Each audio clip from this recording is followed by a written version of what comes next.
सियासत में मस्खरी चलती है, लेकिन पंजाब की सियासत में मस्खरे ही फिट बैठते हैं।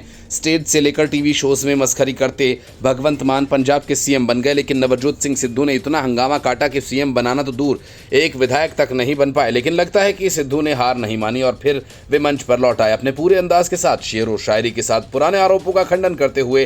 बयान वही पुराना कि मैं राजनीति में बदलाव के लिए आया हूं, धंधा करने नहीं। ऐसे में सवाल यह है कि अगर वो धंधा करने नहीं तो फिर कांग्रेस में इतने वर्षों से टिके कैसे हो। दरअसल सिद्धू का कांग्रेस से मोह भंग भी एक फुल टाइम इमोशनल ड्रामा है। जब कैप्टन अमरिंदर सिंह सत्ता में थे तो सिद्धू पार्टी में न्याय की मशाल लिए घूम रहे थे। जब कैप्टन को हटा दिया गया तो नए सीएम चरणजीत सिंह चन्नी पर भी सिद्धू को भरोसा नहीं हुआ। साल 2022 में जब आम आदमी पार्टी ने कांग्रेस को पटकनी दी तो विश्लेषक नहीं, खुद कांग्रेस के नेता दबी जुबान में सिद्धू को हार का गॉडफादर कहने लगे। लेकिन सिद्धू को इससे कोई फर्क नहीं पड़ा, क्योंकि वे राजनीति को सेवा मानते हैं, भले ही वे सेवा का स्वर इतना ऊंचा हो कि पूरी पार्टी बहरी हो जाए।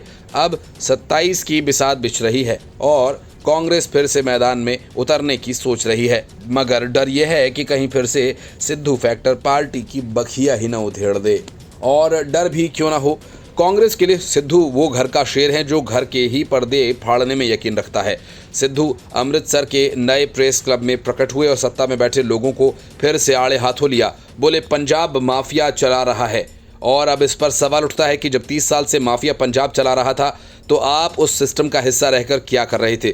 सिद्धू कहते हैं कि 15 साल की राजनीति में मुझ पर एक भी आरोप नहीं। ये बात सही है कि उन पर कोई घोटाले का आरोप नहीं, मगर पार्टी तोड़ने की नीति का पेटेंट उनके पास जरूर है। उन्होंने साफ कर दिया कि राजनीति मेरा मिशन है, लेकिन उनका मिशन कभी कांग्रेस को टारगेट करता है, कभी आम आदमी पार्टी को और कभी खुद को।